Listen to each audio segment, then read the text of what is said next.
Greetings Rommies and welcome to RomRom.net, the channel sharing the joy of sim racing. As we do every third Tuesday, we are once again showing you the Automobilista 2 Community Cup. This time, as we said in our last news, we are showing you the Sprintrace cars at Interlagos, and first of all, because he has become integral part of the team, and for other reasons, Ike will be commentating with me. Hi Ike, how are you, mate? Good evening, Sate. Yeah, I'm doing absolutely fine. It's a very different perspective from me being on this side of the microphone. Normally used to either being the main broadcaster or being behind the wheel. So I've got to be honest, having had a look at these a few of the practice laps, I'm very jealous of the drivers here tonight. Especially these guys who are on top of the cars as well. There's some beautiful four-wheel drifts coming out of some of these corners here. Yeah, well, you don't want to drift too much, but yeah. Yeah, these cars look like great fun. I have to say, I didn't have the opportunity to test them. I wanted, but I didn't get around to it. But they are very small cars, and as you can see on the images, they are centered driving, like you're sitting in the middle of the car. What were we commenting? They are rear-wheel drive. Yes, so a few details on these cars. They're 3-litre V6s. 3-litre V6s, around 265 brake horsepower, so absolutely not any slouch. The rear-wheel drive can catch out even the most experienced of drivers, and something that was really interesting about these cars is the weight balance. Something that we don't really cover too much when it comes to cars in sim racing, but it's 68.4% towards the rear of the car. Now that seems like just a number, but for sure that is rivaling the older Porsches, and with their 2.62 meter wheelbase, it's going to be a very difficult ask if the cars start to get beyond that limit of adhesion for the tyres. And I think we're going to be seeing very interesting racing because of that.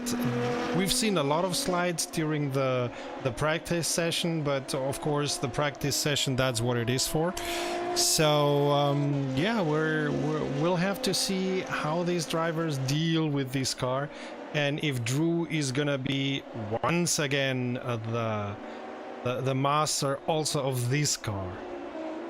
Well, he's certainly putting his best foot forward out of all of the initial laps.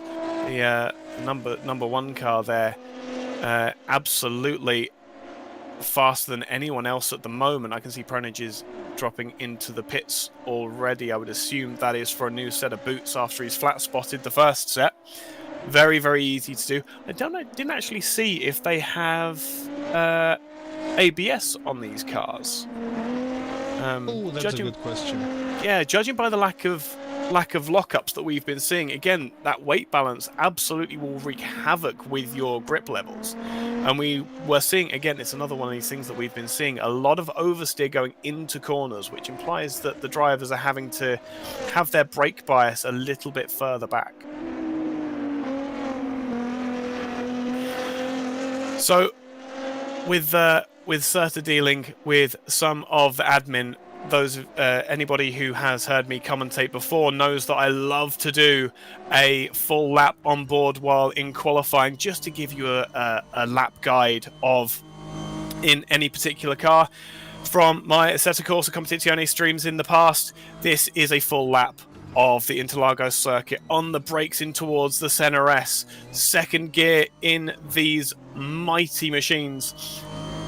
Just hold on the throttle, keep the rear end in check, and let the front end drift towards the outside of the road. You can see all of that runoff on the outside. We will see cars using that during the course of the race as the tyres go off. Down the Retroposta, down towards Interlagos for the third time of asking for Drew Face very, very wide through the center section, but gets it back towards the second apex. Now we come towards sector 2 on this lap. Double right-hander to start through Laranjina. And then one of the most complicated sections that you will find anywhere on any track. Right-hand hairpin to start with, a long sweeping left, about second or third gear if you are very confident in the ability of the car. Look at the four-wheel drift on the exit into another super tight hairpin here at De Pato. And then back on the throttle, not being too greedy. The last it through Mergulo. I will get the pronunciation right in just a moment. Then down towards the lowest point of the track, and now back up the hill. The 265 horsepower, or as the pole sitter or the provisional pole sitter gets it a little bit wrong and just has to retire to the pits. Typical that while we're trying to do an onboard lap with him, but you got the majority of that lap. Those of you who are used to Formula One will be absolutely familiar with this track and the kind of racing that it can produce. Serta, what are we looking for with the Drivers' Night? Where are the action spots going to be for overtaking and incident points through the course of the race? A classic incident point. Let me give back map. A classic incident point is at the end of the straight, on the start and end straight, because of course the cars are going full steam and it's a quite difficult curve that goes downhill. So it's where you see it in every race. You see drivers not getting the braking point right, crashing into each other or just going straight. So that is a very classic place. Also after that you have the second straight. Let me check. So exactly after the Retroposta, after the Curva do Sol. Yeah, exactly. That's what we're saying. That's the second straight. On Formula One is the second DRS zone, if I remember correctly. And that, of course, if you've taken the curves after the start and end straight well, then that is a good place to overtake. Then all the other curves that you get, Lago, Ferradura, Pinheiro, Pato, and so on, you don't really want to overtake there because it may very well end up in tears. But then I think that's what we're seeing. No, not yet. So I think he's at Pato now. After Mergulho and Juncao, when you're about to go up, that is also a point where many try to overtake if the one before them, yeah, exactly that point, if the one before them has not been able to get some traction and some speed. And then, of course, the start and end straight where we are now, if you've taken everything else well, can be a point where you overtake, but normally it's not so difficult to get the entry right. So normally it's not easy to do that, especially if you're not using DRS like in Formula One. And these cars do not use any kind of DRS or push to pass or whatever. Just the very common basic tubular frame chassis, 3-litre V6, and a load of rubber sticking you to the ground. You did mention a very key factor in that description, and slipstream. That's going to be a major factor for these cars. I think with their very short and boxy shape, they're going to be punching a significant hole in the air. So if you can get it, it's not necessarily about getting the drive off the final corner, but that's a very long straight with a lot of opportunity for slipstream passes in towards turn one, as you said, Serta. And then with that extra speed, can you get it stopped? And you say something, aerodynamics. As the damage is set up to 100%, if you get some damage, you very, very surely will damage the aero in some kind of way. At the front, at the back, at the side, and that can leave you to lose some speed. Aero speed in these small cars doesn't look like it, but it's important. So Well, damage the is other gonna be. Yeah, absolutely. And bearing in mind that these cars are gear limited, so everybody at their maximum speed is going to be doing exactly the same. Any kind of damage that these guys get in the early stages of the race, it's going to hurt them.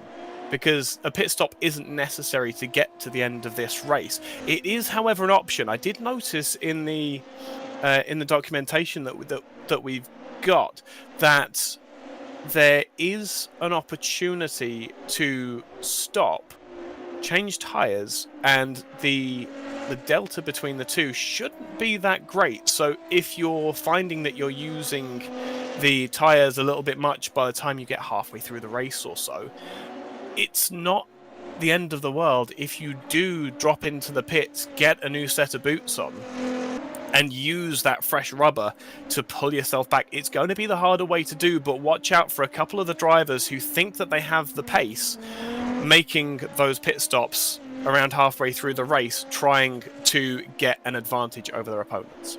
Yeah, you're gonna lose about 14 seconds if you go to pits and change tires, but yeah, that's of course the strategy, thinking, okay, can I recoup those 14 seconds because I'm gonna be faster.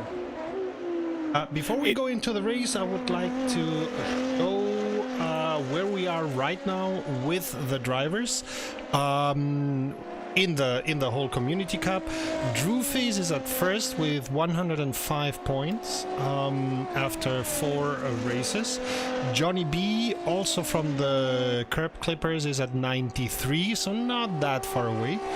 Rocco and Barry are at 77 for 3rd and 4th, and Blank File is at 5th with 74. So Drewface and Johnny are quite near to each other. If I think Rocco is not driving today, I would have to look it up. But Rocco and Barry and so on will have to be very lucky to be able to reach Johnny B or Drewface, but these two may still duke it out on this and the race, the number 6 race that's gonna be on the 20th of December. With regards to the teams, as is no surprise, the Curb Clippers are first with 335 points.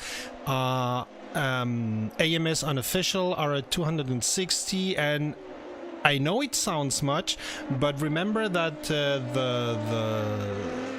the points for the communities are the points for all 4 drivers. So if 4 drivers of a community get into the points, that community can make a big jump. So if AMS Unofficial drivers are get better positions than the Curb Clippers, then they could overtake the Curb Clippers. We'll see how it goes.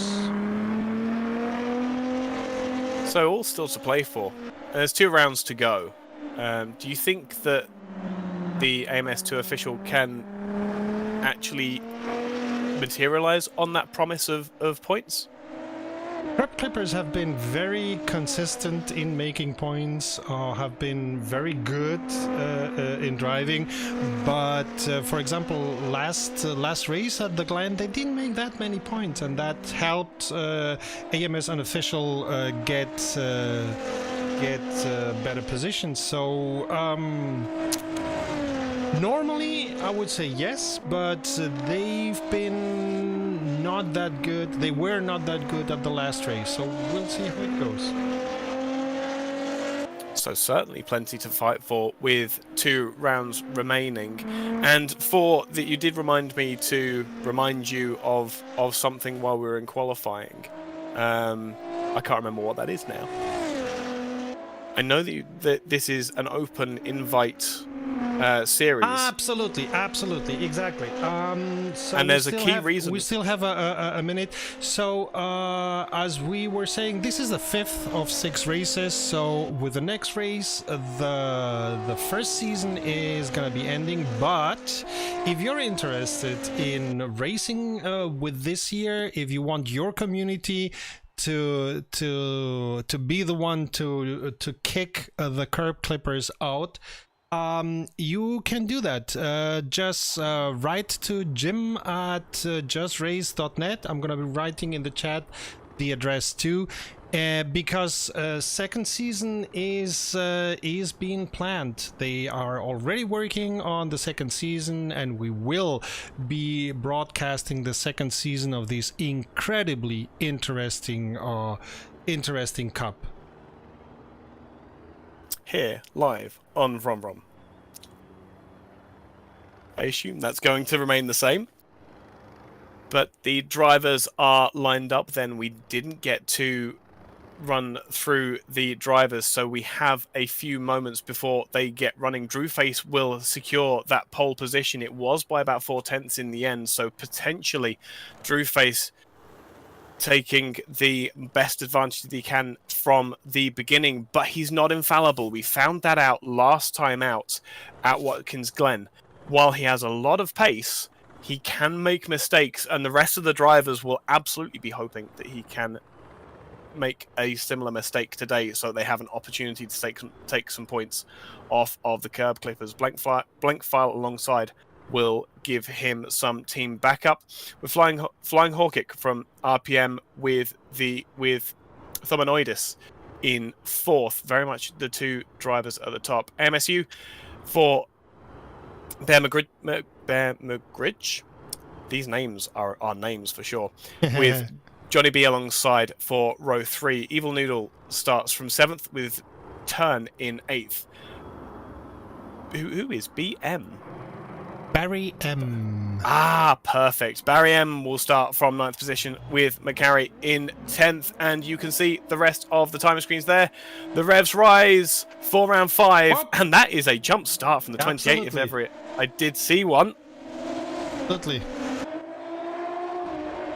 How can get the best start going into turn 1? It is Drewface blank file falling in alongside with the team, but that is a big... Yeah. Big moments going on in the background. So that is the man Mike plays. That is Bruce Law that has been damaged quite heavily in that, and this is where we're going to see the aero issues come into play. Who else was involved in that? It was Barry M. Bear Mugridge. Mugridge as well was involved in it. So that Evil Noodle. Oh, bother. Evil Noodle dropped to 20th. Ouch. Oh, from such a high position at the start as well. Trying to see if there's any damage. He's not gonna like that. No. But what can he do? The question is now, what can he do from where he is on the grid? Depends on how much damage he got. Well, absolutely. Let's have a look at the Evil Noodle car, who is going to be given space by his teammate. It looks like relatively clean. It could be server desync, of course. I tell you what, let's jump on board with him for just a second, and let's see how that wheel's looking. We can normally tell how a car's behaving, how a car is damaged from how it's handling in the corners. Looks fairly neutral at the moment. Yeah, we'll see. I mean, we'll see also who of those go into pits because they have to repair in this or the next round, because that can be... Oh, that looks like... no, he's not going. Aha! But Hawkick, we see already Flying Hawkick is going into pit. He's the only one to take it, though, so he must be... like that.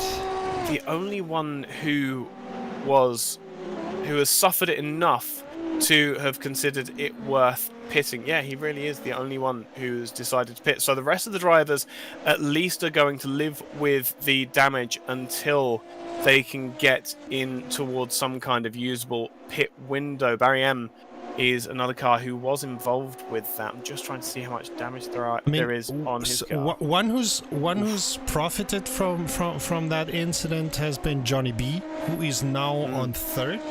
And at the moment, curb clippers, and I'm very, very careful with that because it's at the moment, curb clippers have first, second, and third position. So taking home all of the prizes, provisionally speaking. Now I have to be very careful. We're at lap 2 of 28. So absolutely. Yeah. I need to be very careful about what I say because I have this awful habit of cursing people when I talk about them. So I will avoid the top 3 for the time being. Meanwhile, further down the field, there is some fights between some damaged cars and others who are... Who are we seeing? Who is 99? At the moment, it's Barry M, who is 99. I think we're seeing different numbers. That's the one. So 15th place. I'm quite sure that the number is just the number on the skin. Yeah, absolutely. But a convoluted and complicated opening lap then finally comes to an end for a lot of our drivers, and I have a feeling that some of the drivers who are carrying damage, Barry M is the person that I saw take the most amount of damage in that initial altercation. But I think that he is probably someone to watch as an indication of how much pace the cars are losing in a straight line. He's going to lose out to Evil Noodle behind, I think. Looking to the outside, it's going to be side by side as they come into Interlagos for the third time, and that damage really causing issues for Barry M here. Go back to the trackside cameras. Relatively easy pass made for Evil Noodle then. I wonder how much damage he's carrying compared, as I saw a position change slightly further up there. I think that's a pass made quite handily. Oh, that's a lot of damage for Bruce Law. That is a deranged front bumper and bonnet. That's going to be affecting him a lot. And now let's see up the start-finish straight. Let's see what the deficit is to the cars ahead. Because he's in a pack, he should be getting the aero effect of these cars, and he should be able to hold on to the back of them. Even if he can't pass, it's damage limitation at the moment. Yeah, absolutely. And as you can see in the track map, there's already some groups taking place there, like first, second, and third. Drew Face, Blank File, and Johnny B are already setting the pace and running away from the others. Then 4th to 9th are in a pack, and 10th to 12th also in a pack. And then I suppose the cars that suffered from that incident, 13th to 20th, are the ones who are kinda in the next pack. I'm really interested in the pace of the 4th place Themanoidus in that 28. He is carrying damage, so I think he was the car who got it very sideways on his own into turn 1, so has escaped fairly unscathed. But look at the amount of cars directly behind him and pushing the car forward. I dare say, now I remember driving in cars similar to this, and I remember too the art of the bump draft. Do you think this is something we're going to be seeing tonight, just to get the gaps ahead, especially for... No, I don't think so. Even if these cars next year are going to be NASCAR Brazil, I don't think that we're going to see bump draft. So poor exit for McGoodridge, and McGarry will take over that 5th position with what looks like a much cleaner car. Yeah, but still, Rocco is holding his pace. I was expecting him to be contested, or his position to be contested here in this. Oh. Well, this is going to be a very different tell to see what McGarry can do against that 4th place car, as to whether it is damage that's causing him to be slow or if it's outright pace, because I think the 2 cars for McGoodridge and Thamanoidis, Turn has made the position up to 6th position as well now. So McGoodridge, having fallen away out of the final corner up through the start-finish straight, has lost 2 positions. That's how important that final drive is, and that's how important having a clean car is through the first stage of this race.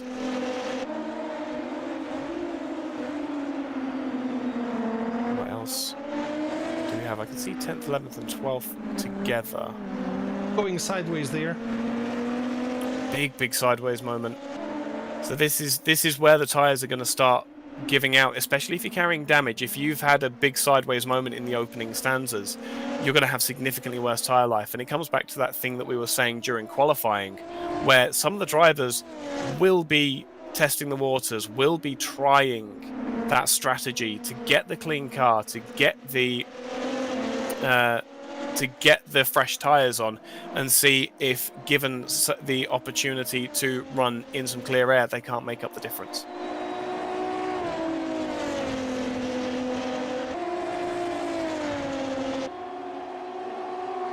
So the group of 6 cars fighting over 4th position. Big dive up the inside for McGarry. Can't make it happen. There is the slightest bit of contact. Yes. And through goes McGarry to 4th position. Critical pass being made there. That was purely the damage on Damanoidis' car. I agree. Taking away that top speed. That's what gave the position away. Very much. What can Turn do now that he's seen how McGarry can do it? All eyes turn to the MSU car, as he's actually looks like he's going to be put under pressure here from McGoodridge again, who seems to be getting to grips with the car in its current state. Turn's car looks you clean. you notice how he's having to fight the car more than the others. Yeah, absolutely. And if I'm remembering my my Madness engine quirks and damage model, that will increase the tyre wear as well when they're carrying damage. Rietza may have done some work to change that, but I remember that toe damage or damage to the side of the car, which was absolutely what we saw in that turn 1 and 2 incident, will pretty much guarantee start to burn the tyres as they get towards the centre point of this race. 73 car looks to the outside, but he gets out of the draft and he can't do anything about it. Damanoidis now under pressure from the outside from Turn. Is there anything that he can do? Overtaking on the outside, some touching there. Yep. Yeah, Jim is able to make it. What I'm surprised is I was expecting Mooney to open up the gap much more than he's done. Like here you see a gap, but when it comes to the turns, to the corners, the gap is not that big. So dive up the inside for Damanoidis. Yeah. No, it's not going to happen. Yeah, but he was looking at it, so it seems that the damage is not that big if he can think about fighting that overtake. Well, I think what it's showing is the aerodynamic effect. McGarry, who had such an excellent toe coming across the start line a couple of laps ago, was, now that he's the one at the head of the train, as Damanoidis is at risk of losing another position in towards the first of the hairpins. And that's gone. No, Damanoidis is still ahead of McGoodridge. But these are the two of the cars that are damaged, so this is damage versus damage at the moment. I would suggest behind, however, Archer on the outside of Mad Mike Plays. Side by side, it's going to be a difficult pass, but they will come through in an order. Archer, I think, has managed to defend that from Mad Mike Plays for the time being. But now, again, we come back to the aero effect. This massively long straight, they are going to run out of gear, but they also run out of horsepower. Getting out of the draft for Archer there. Mad Mike goes to the inside. That's the place you want to be. You get in towards turn 1. Has the pass been made already? Yes, it's a very safe pass in the end for Mad Mike. And now he can... the damage to Rocco's car is clearly hindering him. He did an excellent race at the Glen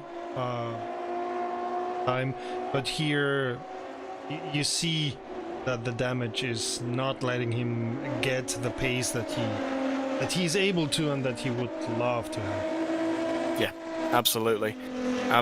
And again, this is the thing. Let's go have a look at turn now. So we see the 2 cars ahead of Damanoidus, and we can see how much he was holding them up. Again, as Serta just said, nothing to do with Damanoidus' pace, and everything to do with the damage that he sustained in that lap 1 incident. Now the 2 cars ahead are able to make a bit of space quite easily between the 2. But as they come down towards the end of the lap, they've got that epically long pit straight and climb up the hill. What can turn do to depose McGarry from that 4th position? Important points here for MSU here. Yeah, but that's I mean, it looks always so inviting. You have taken the corners well, and now you're in the straight. Now you can do everything, but it's not a difficult straight, so everyone can do everything. This is Damanoidus losing out to McGoodridge. So another position for MSU. The 2 cars now able to defend and work together to get Turn the space that he needs. Once again, damage is king here. But Mad Mike Play is now up behind Damanoidus. Will Damanoidus let him by? Or will he try and play rear gunner to the car currently in 7th position? As Bear gets it very wrong, and now the opportunity comes for that damaged car to make his way back past. On the outside, it's going to be difficult. And now, is he going to leave space for his teammate to get up the inside? I think that Mad Mike might have the better opportunity, but these cars are so short that it can look like you're cutting off the nose of someone else. But that's absolutely what you aren't. Absolutely, they're so short, and that is what's adding to the difficulty when it comes to the driving. I know, Serta, you'll be very familiar with the old Renault V6s that came out a few years ago. Big 3-litre V8 in the back of them, short wheelbase. How easy they were to spin, and how many horror stories we heard of people driving them on the road and having issues. This is that exact car turned up to 11, only 940 kilograms. There's basically nothing to them. Yep, not much weight, an enormous amount of torque.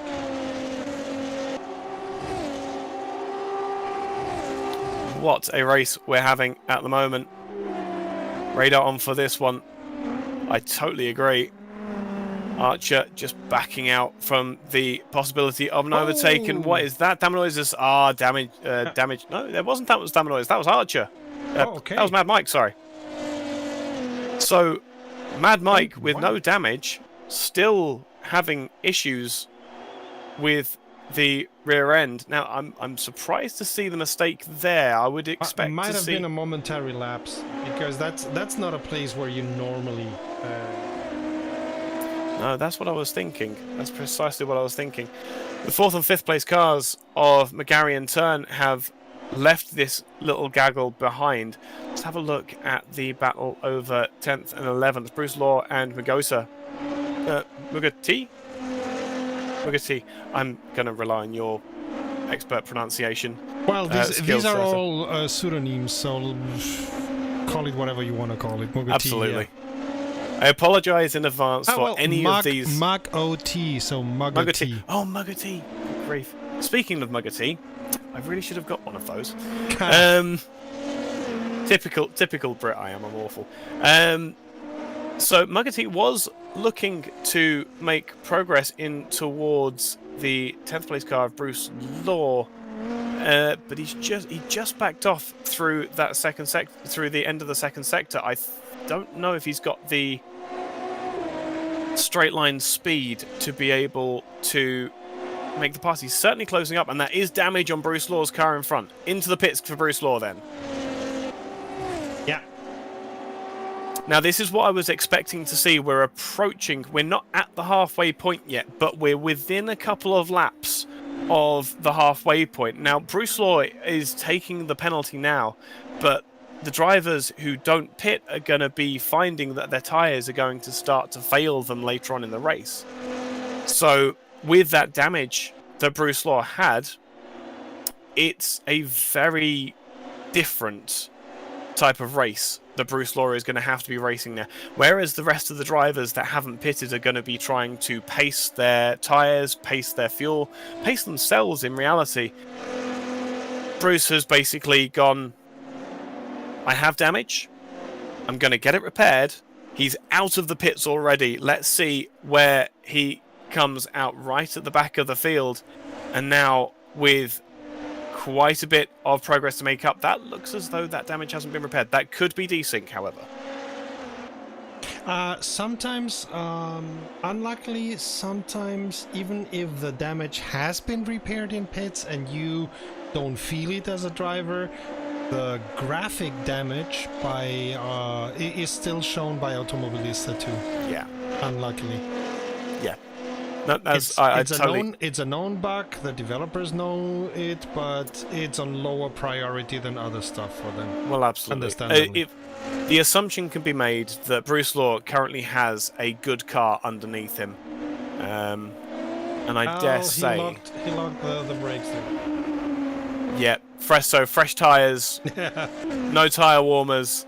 He's going to have to be around 2 laps to be able to warm the tires in these cars. Whoa! As we can another see. big slide as well. Let's jump into the cockpit with him. Let's see how hard these tires are when they're cold to drive. We won't see too much of it until we get in towards turn 1. We see it. Yep, there is he had plenty. To catch a slide. Yep. As we have a Pronage in the com box, I no longer I no longer feel alone with being the sole Englishman in the office. Oh, Serta's great. Oh, we like commentating with Serta. No, I absolutely love Serta. He has a certain way of forgetting words that's really endearing. That sounds like a really fun thing to have, is to forget words. In the moment, and he suddenly forgets the English and he pauses. Yeah, it's all good though. We like him. We like it. No, that I have the opposite issue. I'll be talking through a sentence and then something happens on track, and then that sentence that I was saying just vanishes. Yeah, it could be I call it the sad death of a sentence. Yes, that's the one. Oh, look at the slide through there. So these on cold tyres are very, very unfun, and also getting heat in the tyres is very, very unfun. I think they're quite good to drive once you get to grips with it, because they're a front wheel drive, or at least they drive like a front wheel drive, which is incredibly unintuitive to how they want to handle with the back end feeling so heavy. So, are they front wheel drive? Because that was something that we were discussing. They drive like front wheel drive. The amount of understeer that you get, they drive like a front wheel drive. They feel like a Clio Cup car. I think I know what the problem is. There? That is Green. Green from the MGT team has gone off. And thankfully hasn't taken any damage, but he has not got all of the hurt left over already, because he is going to be slow all the way down this straight, and suddenly here come the pit stops. So these pit stops, I dare say, are going to be actually scheduled. Yeah, but also repair. I think Barry M was one of those who was in the middle of of the issues. Brown, were you also in the middle of that whole shebang at the start? No, I placed like dead last on the grid, so I actually had to drive through everything going on, and just when it looked like it was calming down in turn 1, 3 other cars spun out in turn 2. Yeah. So it just became a case of hang on, get a bit of a safe line and pin that throttle and hope for the best. So I managed to pull through all that. I managed to drop into 13th place. I think I came through all that. That's not bad at all, is it? I didn't hang on to it for long because I have the consistency of old porridge. I was gonna say we've seen very interesting characteristics as someone, because unfortunately, between everything else that I've been doing, I didn't have an opportunity to drive these. My suspicion is that these are rear-wheel drive, and it's the weight balance that's making them understeer. That as well as relative diff settings. It could be, but I'm saying the amount of understeer is just horrific. It really is. I was only running the default setup though. Setup is not something that I am good with. Yes. So that's just one of those things I've never really been able to fully grasp. No, see, it's one of those things that, again, it's one of those things that I have experience with. I've been sim racing for years, all the way back to the Gran Turismo 1 days. And one of the things that I was always fairly adept at was absolutely the setups. And one of the things that people miss a lot when it comes to out there cars, let's say, like these fantastic little cars, these little sprint race cars, is suspension spring rates. Is a lot of the default setups have the springs far too stiff, so the wheels scrub across the ground. I hate to interrupt you, but no, we're seeing here a great fight between Donnie McGarry and J-Turn for 4th, and for a moment it looked as if Jim was going to be able to overtake, but he wasn't. But still, these two are gonna exchange positions and maybe some paint quite soon. If Jim gets a good exit out of this last corner, the amount of run down to turn 1, you can just beat everyone on the slipstream. How effective is the slipstream in these cars? The draft is powerful in these, or it seemed it for me. There were a couple of times where I got a really good run and managed to pull off a double overtake into turn 1 just through having the draft. Okay. No, I had a feeling that it was going to be similar to that. But because we saw a couple of the cars with damage when they were up in the draft were able to keep with the cars that were clean. So no, that doesn't surprise me in the slightest, as Turn has a little look. It was the tiniest of looks to the inside. Big slide for McGarry. Big slide for McGarry there. Still, Jim is not able. Oh, locking tires. That's. It's very easy to lock the tires up in this. Very easy. See, we didn't see that much from the initial laps and from qualifying. It was all fairly well behaved, I think. Is that something that just goes with the? Is this something that just goes with the tires then? I think it's they hit that. You see, there's another lock up there. Yeah.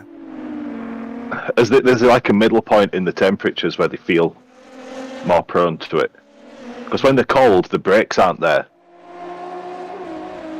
But once the brakes are there, the tyres might not be, and that's when you start to have the problems. Yeah, but we're seeing Donnie suffering, and Jim goes into pits.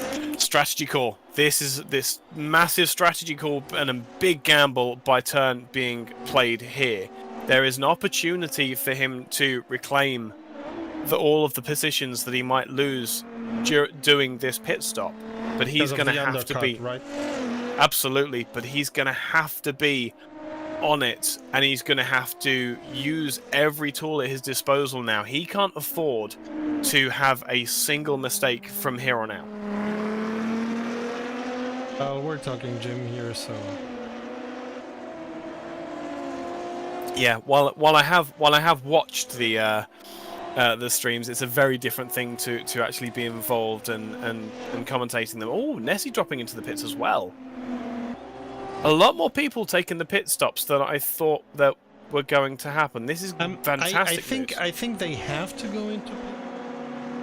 That's something that they are going to need to be able to do the whole race. But it's their call if they want to take new tires or not. But I think so these cars only carry 71 litres, which turns out to about 18 laps, I think. Right. So you need to, in any case, because it's 28 laps, any case you need to go into pits to get fuel, and there's the decision: do you start with a lot of fuel? Do you start with minimal fuel? Tires, blah blah blah blah. So this is going to be very. So this is essentially we're going through an enforced pit window at the moment with these cars.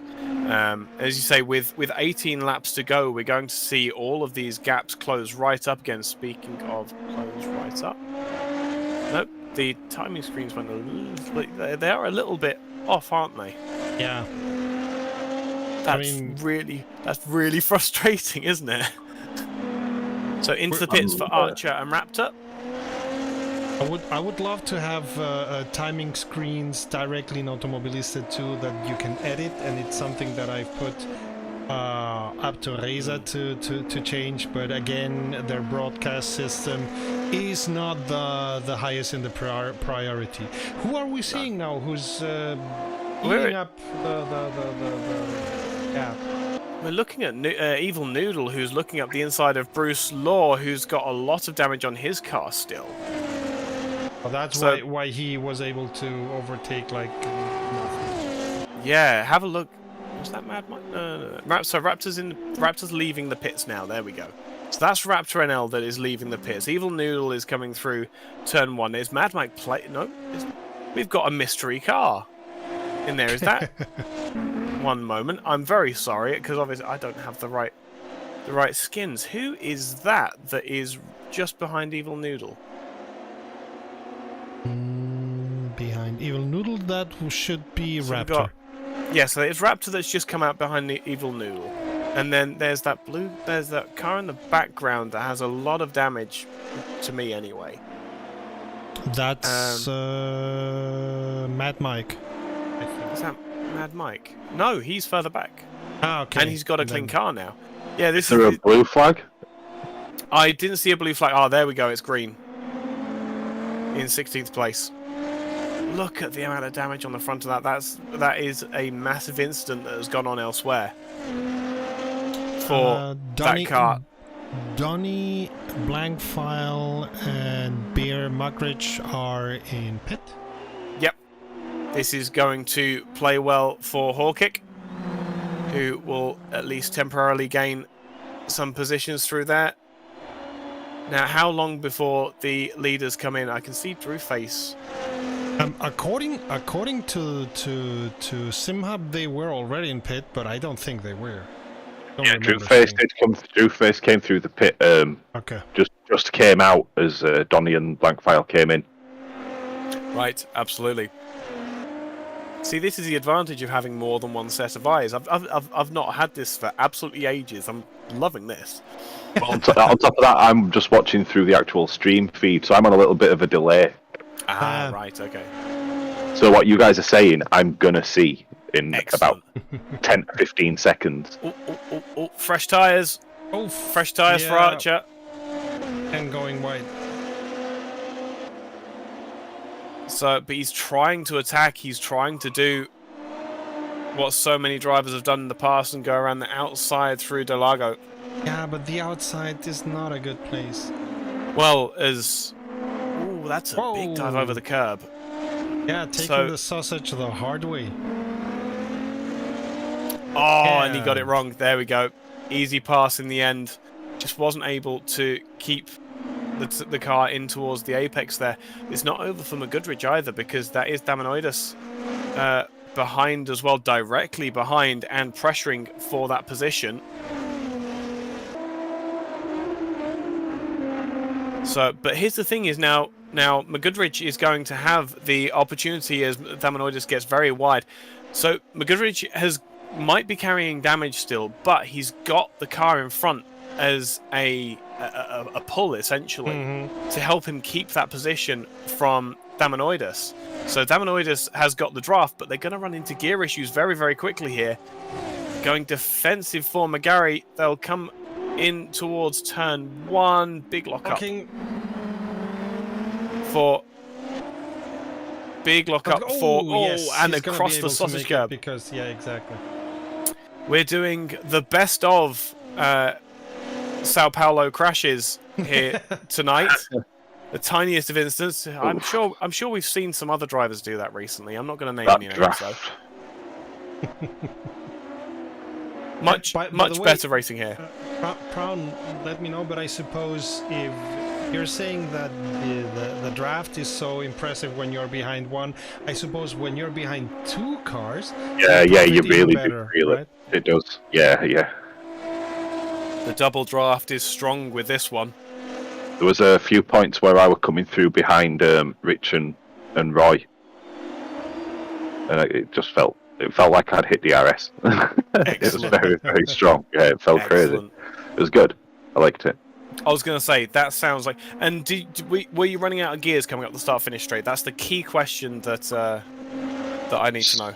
You're just hitting the limiter as you hit the braking zone on a perfect exit, even with draft. I was going to say that's with draft as well, okay. Yeah, that's with draft. I mean, that's on a default setup, so obviously, people have tweaked the gear ratios or they've got different downforce. They might be having that a little bit earlier or later. Who are we watching here? This is Raptor NL trying to hunt down Evil Noodle. Now, Raptor NL, who came out of the pits after Evil Noodle had been lapping quite comfortably on his own for a while. So Raptor NL with a tyre offset. Let's see how big that is as they come across the line. When you see the draft, you really see it. Really do. Not confident enough to make the attempt into turn 1 though. Now we have the second straight.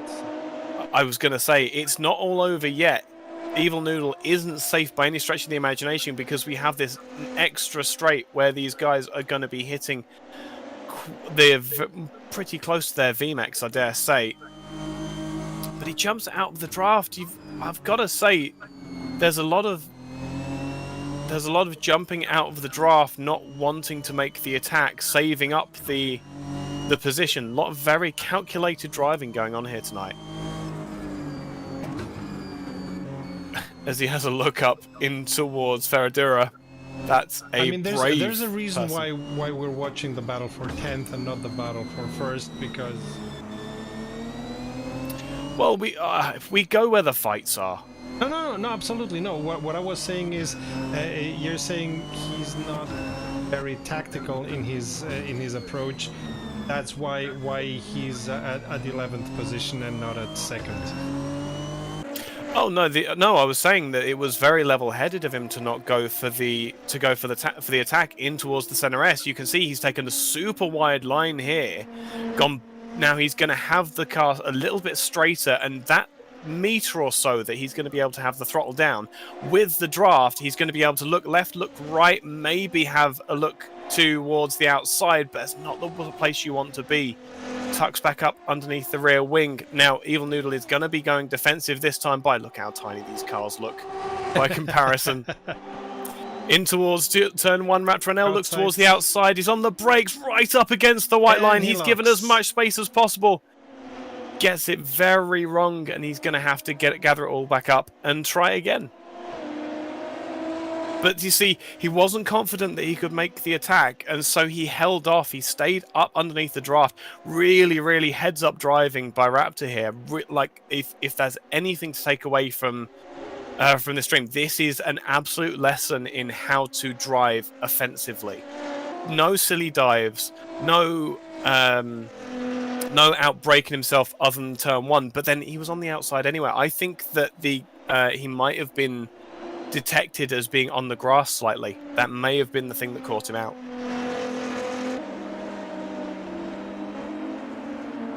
But let's see how quickly he can make that position back up.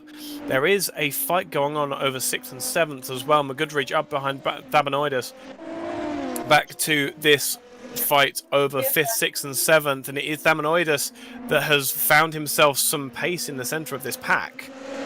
Now, with the damage, I don't think he's going to be able to challenge Archer, but what he will be able to do is hold on to the back of that sprint car and, fingers crossed, possibly have a look further round the lap if he's getting used to that damage on that car. In towards turn 1, it is a brave look up the inside and a lot of space being given by Archer as well. Surprised to see that. And in the end, the pass was made. I mean, one thing that you see in the Automobilista 2 Community Cup is that they are gentlemen drivers. The most important thing is to have fun on the race. Of course, if you win, you are even happier. But it's not like put your saber between the teeth and fight it out until the end. They're not fighting tooth and nail. Never seen a driver squeeze anyone off the track, for example. Like I've not seen a single incident to that in the entire time. So. No, absolutely. It's fantastic to see as well. It's something that I enjoy is when I'm able to watch. It makes doing this commentary thing so much more enjoyable when you can trust that all the drivers are going to behave themselves. And it seems like a really silly thing to say, doesn't it? But when you're looking at the highest echelons of sport and they're pushing each other off tracks and things like that, and you come to, as you say, what is essentially a community event. And they're able to race side by side for laps on end and give each other space and give themselves racing room and respect each other. It goes to show how good this has become. And I do love, while we're singing Automobilistas 2's praises at the same time, it's another one of those things that Serta and I were talking about before the stream started. It's something I miss from other sims, is the way that you can have these incidents with AMS2, but you can gather them all up and it's very hard to get too far gone with AMS2. Obviously there is a line where you do find that you've pushed it too far and you will obviously spin out. It's not impervious to it, but you feel so much more of what the car's doing underneath you, and you can catch it so much more. You saw a big steer of opposite lock for Archer there, where he would have felt the car going underneath him. And it's just fantastic. It's fantastic to have that confidence in a sim that it's going to communicate with you as much as you want it to. Very thankful for all the work that the developers put into the one, and let's see what they are going to do in the 1.5. Before I forget, welcome Ficus to the family. We have a new follower on Twitch, and welcome Gaynor Bragger and Paul Venter as new subscribers on YouTube. Welcome to the family. Mr. Venter is a man who I am very good friends with, and I was very keen for him to have a watch of this stream, and especially the comment that you made at the end of qualifying, the community that he belongs to. I'm very proud to be relatively closely associated with.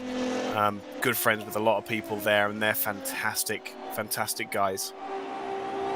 You guys drive Automobilista 2, send Jim a mail, because as I said, season 2 is already in the making. We don't know yet when it's going to start. It's gonna be sometime Q1, Q2 of next year, but season 2 of the Automobilista 2 Community Cup is already something that Jim and the Just Race guys are thinking about.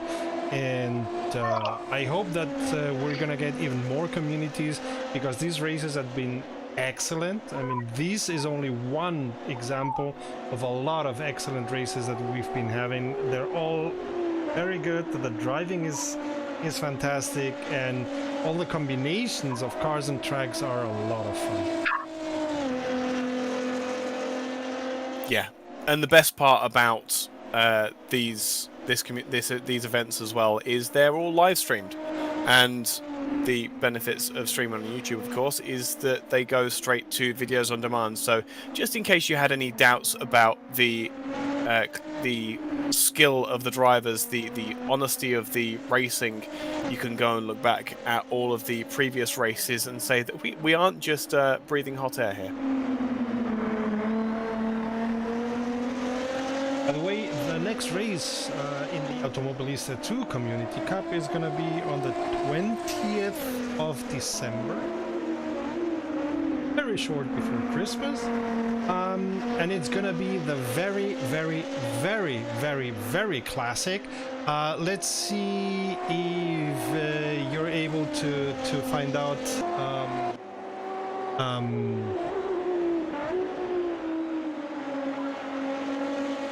which one it is. Oh, check out the battle for P2. Yep, I see already there. Already there. Johnny B 1990 is looking to the outside as they come up towards the double left-hander. He's not going to make it there, but what he might be able to do is get a cut back on Blankfile, who... Oh, it looks as though there is not quite as much turn-in for that Johnny B car. Yeah, it looks as though he's just not quite... Well, another understeer wide as well. I don't think he's got quite as much confidence in the car, but that could be he's running less aero. So we could see, as he gets onto the straights, that car comes firing past in a straight line. These guys, of course, are going to be very careful in battling each other because they both belong to the curb clippers. So they don't want to hit the other one. They want to, of course, get as many points as they can, but at the end of the day, they want to get as many points also for their community. Oh, you see the draft here very well. Oh, he's gaining. Yeah, it looks as though he didn't get a good exit off the final corner. He went wider than Blankfile in second position. Well, that final corner is not easy to take, especially if you have the draft, because you have a different speed that you're expecting. Yeah, absolutely. I wonder if this isn't necessarily a fight and it's more a case of all working together and providing a rear gunner action. Well, we're about to find out. Like the one giving the other the draft, then exchanging positions, and the other giving the one the draft. Yeah, that's. I wouldn't put it past curb clippers who have been working as a community also very well. Yeah, it's always good to see that as well. Is when you see people working together. The teamwork. I've always enjoyed watching teams work together and strategies come out, because it makes it so much more interesting. It adds more of a dimension to a race than simply just they're driving around in circles. Who's fastest wins. I dare say that they're in a Discord server or a TeamSpeak or something, communicating with each other, and if they aren't, they're certainly driving like they are. I think they are. So they are all in race comms, but yes. I think the race comms are only used in the outside the Discord. For Johnny B, okay. Massive lockup. That looked like a rear left lockup as well. I know that twitch more than anything else, but he's made it happen. All of that talk that we were saying about how they're working together to keep safe, all of that goes right out the window. Johnny B wanting that second position for himself. Go for glory, my friend. Johnny B, by the way, also very involved in the community cup, doing a lot of the graphics. Excellent. Can Blankfile come back at Johnny B? Well, looks he can. Let's see if he will. Yeah. I am also keeping an eye on a couple of other battles going on. Oh, big slide for Johnny B. That's where... Yeah, that's definitely rear-wheel drive. Yeah, these are definitely rear-wheel drive. We hear that puff of smoke from the rear wheels for you, Proud. Definitely rear-wheel drive. So that's the attack paid for now. What we'll do, he's only lost a couple of seconds. So yeah, but enough that the battle has stopped. Oh, it has dwindled, yeah, of course. More importantly, there is another battle going on over the 10th and 11th. This is Raptranel now on the defensive against Evil Noodle. We have seen these switch places already. We know already there's a big tyre offset between the two. Evil Noodle getting a massive kick of oversteer in towards Esse for the first of the big stops. Riding the sausage curb for That's not something you want to do. No, when your wheel's in the air, it doesn't have that much grip. I think most of the drivers will say, look up the inside. It's not the smartest place to go for the look, but he's going for it anyway. He's given space by Raptranel at the apex. He's lost the exit, and therefore he's not as near as he could be. So he's not going to be able to overtake you. It's another one of those things where we what we were saying earlier about heads-up driving and how to drive aggressively. You can drive aggressively, and now we see Raptranel once again giving a brilliant example of defensive driving. Gets it a little bit wrong through turn 1, however, outbraked himself and is going to open the door for Evil Noodle to make his way past. On the other hand, exactly. Now we have the straight and the comeback, or at least there is an overlap there. There's definitely an overlap there on side by side coming down, and yeah, they're both so slow. Yeah, they're both so slow in towards Delago though. We are already at the end of the race. I didn't notice.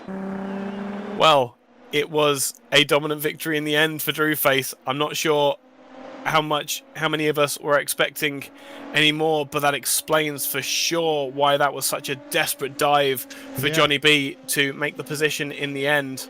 Blank now arriving second. Blank file. Yeah, absolutely. Across the line for Blank file here. Going down in towards turn 1. Johnny B will come home a fairly reticent but triumphant third position. Really important points there for curb kickers. And across the line, just off the podium, will be Turn, who bettered Thamanoidus and in the end did manage to get quite a bit of a gap in the end. Once you're off the draft, I think the damage on that car probably caused too much of an issue. Thamanoidus ahead of Archer, ahead of McGoodridge, who comes across the line in 7th. McGarry in 8th position. Bruce Law will come across the line with that damaged car, and Evil Noodle will defend Raptranel to the line to round out the top 10. So let's see who we can get for an interview. Man, it was so interesting and so good to see this race that I completely forgot that it was about to end. Yeah, absolutely. It really did fly by.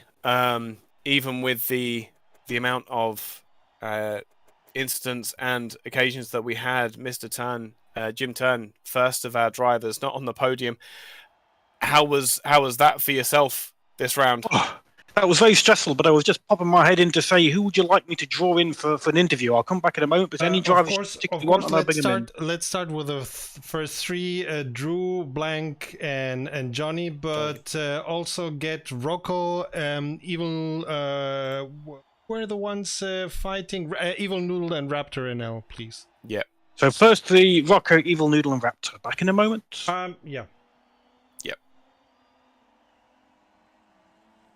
So as we gather the drivers for an interview, Serta, you said that you didn't even notice that the race was ending. So did you really want it to end? Oh, of course not. I don't want any of these races to end because the Community Cup has incredible drivers and races are a lot of fun. So no, I didn't want it to end. Also because these cars look like tons of fun.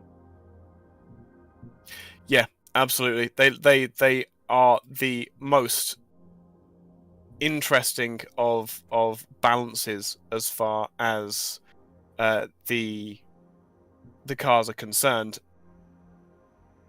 But we have Drew in the combox for. And if you there we go. We've got everybody into the combox now. Hi mates. Congratulations on the 1, 2, 3 for the curb clippers once again. How much? One question that we have already. How much of a conversation do you have before or during the race to get a good strategy going? Yeah, cheers guys. Thank you very much. That was a really great team performance. I'm really proud of the entire team for the result that we got today. I think we had the pace for a one. We technically had the pace for a 1, 2, 3, 4. So we need to debrief with Bruce to find out what happened to his race. But from my point of view, the race was pretty smooth. I was looking for that after the last race where I had an issue at turn 1. So this one was just trying to pump in as fast a lap times as I could. To answer your question, how much do we talk about strategy?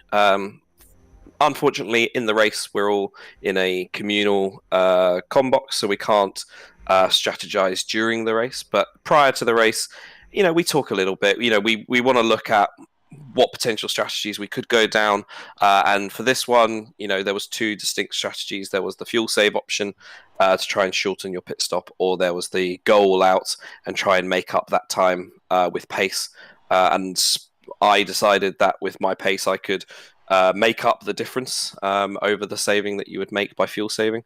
And I think looking at the race from the time, so from the leaderboard on my screen, it looked like Johnny took the other option of fuel saving and trying to jump blank at the stops. But really great race, and thank you again, guys, for putting this on and giving the audience something to watch.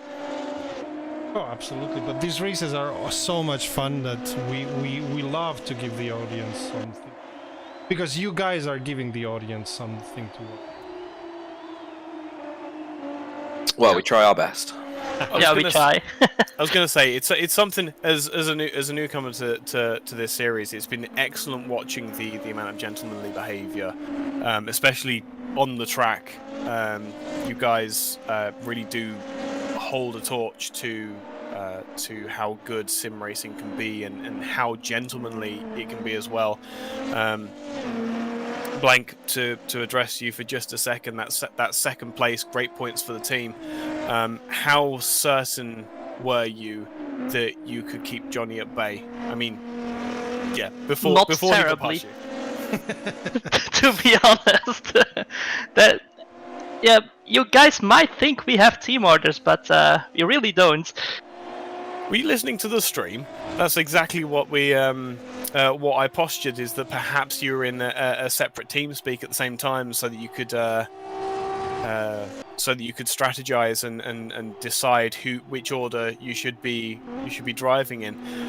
With that massive dive up the outside that Johnny put on you, were you expecting that? Did you see that coming? Did he telegraph it well as a teammate? Yeah, I just went to the left and he went to the right, and he had a better braking than me. So yeah, that's how you take a position, pretty much. What we do is just we try to give each other enough space as possible, but we can still race each other, basically. Yeah, that was clear to see. Unluckily, Johnny lost control of the car there. Yeah, sadly, it would have been a fight to the end.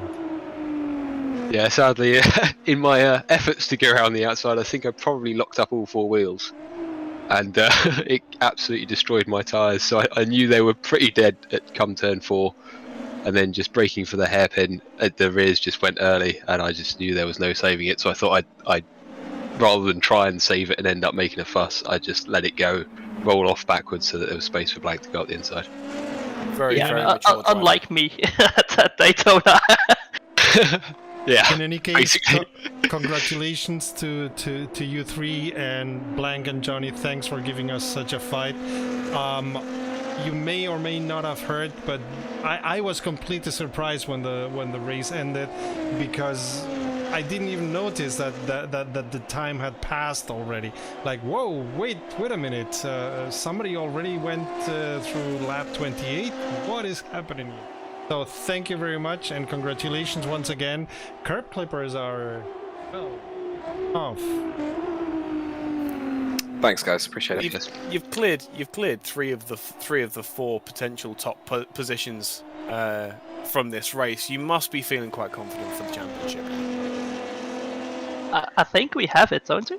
I don't think you can mathematically really win it because the points are so close together. So I don't think you can mathematically win it before the final round.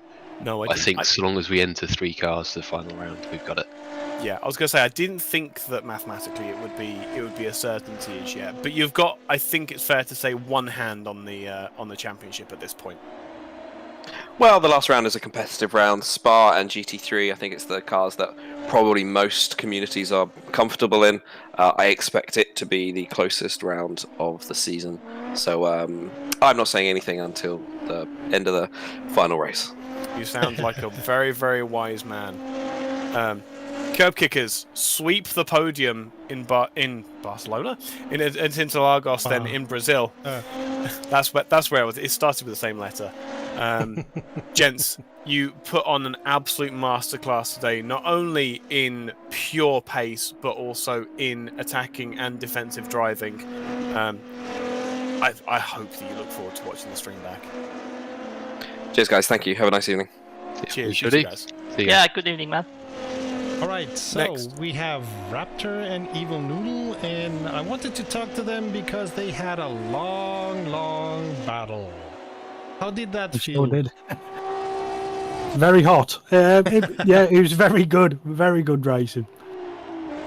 Yeah, I regretting I had a big sweater on at that moment. I went out of the pit and I was directly next to him, and there was he had to defend a lot, I think, so he became slower a little bit because of it, and he made a mistake and I was in front of him, and I made a mistake and he was in front of me again, but I really had to defend him. He was pressuring me so much and I was sweating all the time. That's the best racing, isn't it? I've got to say, Raptor, you absolutely nailed the definition of mature attacking driving when you were battling with him.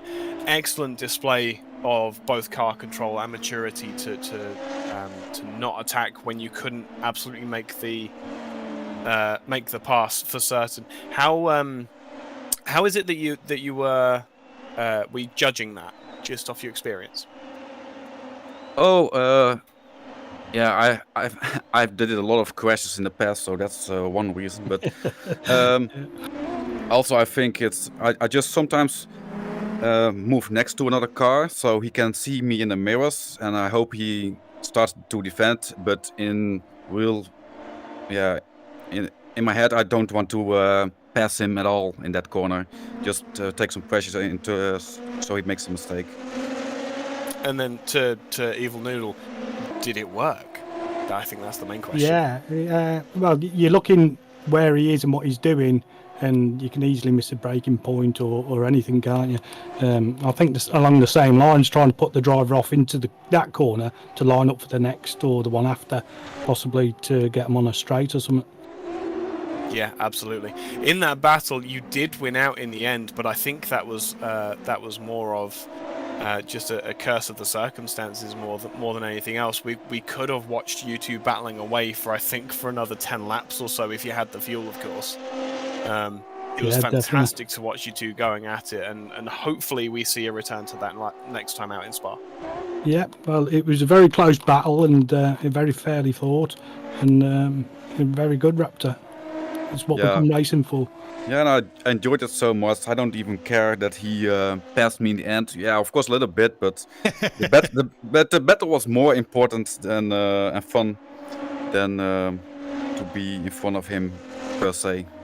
In any case, thank you very much for a great battle. It was lots of fun to watch and to see. And I said that already to the guys on first, second, and third, but I was completely surprised that the race was ending. I missed completely that the 28 laps were gone, because it was such an interesting race and so many good battles. Thank you very much for that. No problem. Yeah, and I want to thank Evil Noodle again for great race. Yep, see you next time. Brilliant. See you then, guys. Bye. Okay, so last one who we've invited was Rocco, who did a great race at the Glen, but here you seemed to have to battle more your car than anything else. You got a big hit at the beginning, right? Yeah, still that I enjoyed the race despite the damage in the beginning, but I think I spun myself on T1 because I was on the inside line then, and I want to avoid other guys, and the rear came out and I couldn't stabilize it, so some guys bumped in me. I caused a bit of carnage there, but I hope nobody got out the race that way.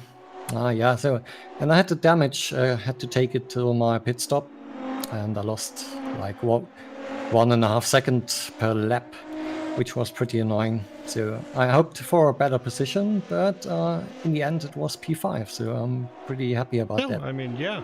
I mean, could have been better, but yeah. But we were seeing you struggling, and we expected that it was because of the In any case, good for you to make P5, and thanks for great racing. This Automobilista 2 Community Cup is enormous. I agree. Great battles, fair driving, a lot of skilled drivers in here, so really enjoyed it, and the 20 laps went by in the blank. Yeah. We can vouch for that. I was gonna say, yeah, that it felt like that from up here, so I couldn't imagine how fast it must have felt going by, actually behind the wheel. Just a very quick word about the Interlagos circuit. Is it one of your personal favourites? Indeed, I really like it. I drove it on different cars, and yeah, did some practice yesterday, improved, and I think it's not the last track we drive this year, so we got 1 month left, and there will be some good driving in Interlagos. Can't wait. Absolutely can't wait. Race is gonna be the classic of all classics, as I already said. It's gonna be GT3s at Spa. Like something that every open server on any sim gets filled up in 5.5 seconds. But still, why not? GT3s at Spa. That's gonna be the next race of the Automobilista 2 Community Cup, but the next race that we're gonna show here on RomRom is gonna be on the 11th of December, and it's gonna be Macau, the Macau Mayhem of the Global Enduro. That is going to be an absolutely incredible race. Such a difficult sector 2, such a flat out sectors 1 and 3, and there's always the walls begging for your attention and trying to distract you from your targets. I can't wait to see that. The Macau Mayhem, it's gonna be the 3rd time that we show it, and Global Enduro, it's already a classic because it's a lot of fun. I suppose they're gonna be using the Formula 4 or whatever they are called once again, so it's gonna be very interesting. Any last words from you about this race, Eike? No, I stand by everything I said during the race. The quality of driving that we saw tonight was absolutely top notch. Genuinely would love to take part in a race like this where you can trust the drivers around you. The pace was scintillating at the very top with Drewface. You have to start placing at least some chips on curb kickers now to be taking away that championship, as well as Drew Clippers. Curb clippers. What did I say? Kickers. Kickers. That's terrible. I'm very sorry about that. Yeah, you have to place some money on them taking the championship for sure, as well as Drew Face with his pace being incredible. I look forward significantly more now to being able to see the final round out in Spa. One of my personal favourite tracks for sure. GT3s, it's give or take, but for sure in Automobilista 2, they are one of the most fun things that you can throw around Spa. It's going to be fantastic to see, and I know that Serta will be here for sure. Oh, absolutely. So that is the end of our transmission. You may or may not be able to see Cody and me at the Sim Racing Expo, as we're going to be there Thursday and Friday for sure, but we're going to be meeting a lot of companies, hopefully getting some juicy information. So we're not going to have news on Sunday, or at least I don't expect that. But in any case, and for today, save fuel, collect pickup, and we'll see each other at the podium. Thanks for being here, and thank you very much, Eike, for commentating with us. It's a pleasure, anytime.